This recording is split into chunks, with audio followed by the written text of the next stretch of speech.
pinakabatikang artista. Malalim umarte lalo't madalas kontrabida ang ganap niya.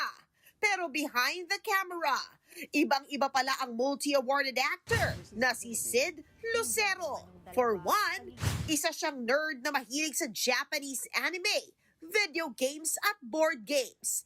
At kapag walang showbiz commitments, ang trip naman niyang gawin ay...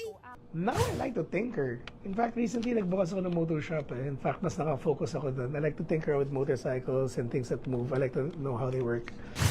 Pero pagdating sa upcoming kapatid seryeng My Best Friend Eman, ibang Sid ang mapapanood nating lahat. And my best friend, Eman, my character is Joshua.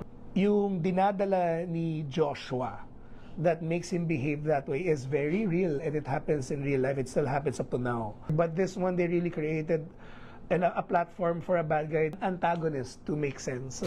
Si Sid, hands down sa mga kasama niya sa serye, mula sa mga co-actor hanggang sa production team. Pero fanboy daw talaga siya ng bongga sa nag-iisang Miss Ai de las Alas. Since I got to work with Miss Ai, I'm now her biggest fan. I can't believe how amazing she. I've always known naman kung gaano kagaling si Miss Ai, pero grabe to watch her first person. Baliw. As in, quit na lang ako. Para sa isa sa mga mahuhusay na aktor sa bansa, mahalaga kay Sid ang material ng proyektong tatanggapin niya. At isa sa mga dahilan bakit no-brainer daw ang pag-yes niya sa My Best Friend Eman. What really got me kasi is yung concept mismo eh. There's a whole thing that we're all trying to take care of, which is the message of Eman.